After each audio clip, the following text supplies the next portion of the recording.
Inkuru y'akababaro ku muhanzi wamenyekanye cyane mu Rwanda yahaye ibyishimo benshi yitwa Gogo Gloriose, ni umuhanzi uzwi cyane ku ndirimbo yise ngo ni Blood of Jesus. Uyu munsi kuri uyu wa kane hamenyekanye inkuru ikomeye cyane y'uko yitabye Imana. Gogo Gloriose muramuzi rwose, ni umukobwa yacaga ibintu bigacika kuri YouTube channel ku bakoresha imbuga nkoranyambaga. Yari afite urubuga rwitwa ngo ni Gogo Gloriose Official, yakurikiranwaga n'abantu barenga 62,500. Yari amaze gushyiraho video zigera kuri 25. Urumva ko yari afite abakunzi benshi cyane.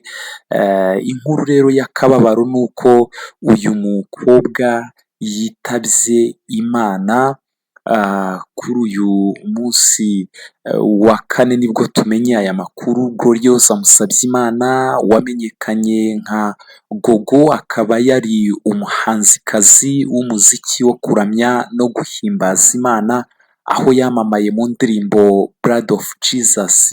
Yitabye Imana ni mu gitondo cyo kuri uyu munsi wa kane tariki ya 4 Nzeri 2025, nibwo hamenyekanye inkuru ibabaje y'urupfu rwa Gogo wari uri muri Uganda mu bikorwa by'ivugabutumwa mu gihe gishize. Ngira ngo mwarabibonaga, yahaye ibyishimo abanyarwanda bari muri Uganda, Abagande ndetse n'abandi banyamahanga. Twagiye tubona cover y'indirimbo ye Blood of Jesus yakozwe n'umuzungu ayisubiramo ayicuranga. Ni inkuru ibabaje ku bantu bakundaga Gogo ndetse no ku bakunzi b'umuziki nyarwanda. Bivugwa ko rero uyu yari asanzwe arwaye indwara y'umutima, ndetse yamenyekanye ko ari nayo ndwara yaba yazize. Yamenyekanye ko iyi ndwara niyo ndwara ashobora kuba yazize, gusa hamenyekanye ko yishwe n'indwara yitwa asphyxia. Umutima ntago we ari wo wamwishe, ahubwo indwara yamenyekanye ko ariyo ishobora kuba yamwishe, yamwishe ni iyitwa asphyxia mu rurimi rw'icyongereza, iterwa no kubura umwuka uhagije cyangwa se iterwa no kubura umwuka wa oxygene.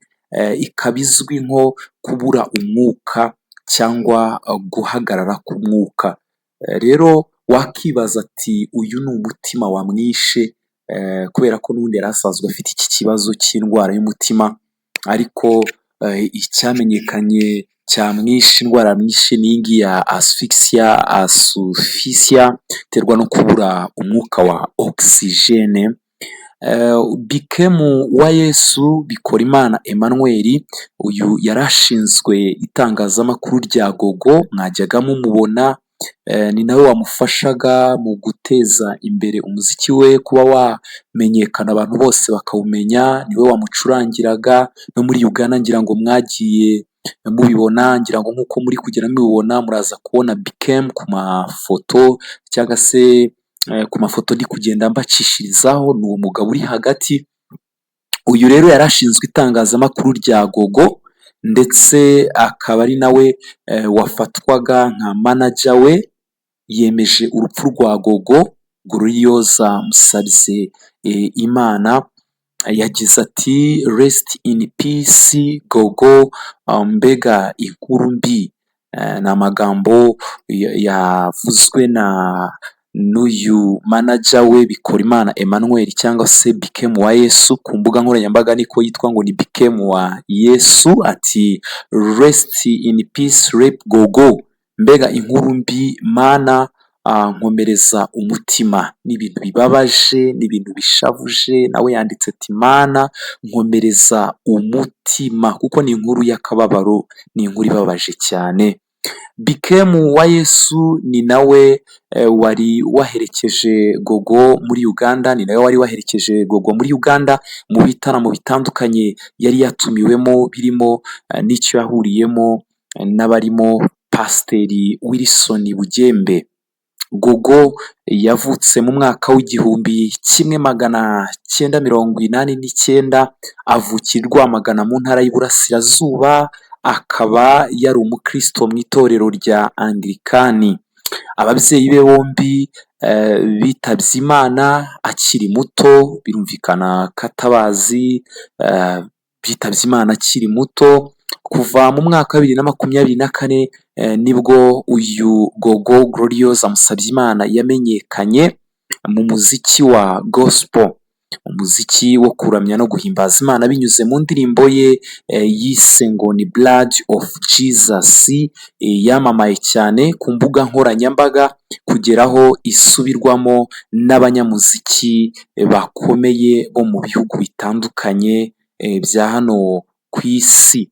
Gogo Gloriose rero yagiye atanga ibyishimo cyane, nta muntu utari umuzi, cyane cyane wo mu Rwanda. Umunyarwanda hafi ya bose abakurikirana imbuga nkoranyambaga mu buryo bwa hafi bo bari bamuzi, bamubonaga ku bitangazamakuru, ku ma platform nka YouTube, kuri TikTok, bamubonaga cyane rwose. Video ze zakundaga kunyuraho buri uko bwije n'uko bukeye. Gogo rero yarakunzwe cyane muri iyi minsi mu muziki wa gospel, aho yagiye anasubiramo indirimbo ya Uwiringiyimana Theo bita Icyifuzo, mwagiye muyumva rwose, nayo yabagezeho. Gloriose rero yitabye Imana, urugendo rwe rwarangiye uyu munsi, natwe turavuze tuti rest in peace. Yari umukobwa, yari akiri na mutoya, mwumvishe ko yavutse muri uyu mwaka w'1989. Hanyuma rero urugendo rwe rurangiye uyu munsi. Abakunzi be rero turabihanganishije, ndetse na manager we Bikemu wa Yesu, Bikorimana Emmanuel wamufashaga wamubaga hafi buri munsi. Ni akababaro kuri we, turabihanganishije we n'umuryango we, ndetse n'abamubaga hafi, ndetse n'abakunzi be bakurikiranaga ibikorwa bye bya buri munsi, yaba abari mu Rwanda n'abari mu mahanga, ndetse n'aho amaze iminsi akorera ibitaramo. Abo bose turabihanganishije, bakomeze babone ihumure riva ku Mana. Hanyuma rero Gogo Gloriose Musabyimana aruhukire mu mahoro.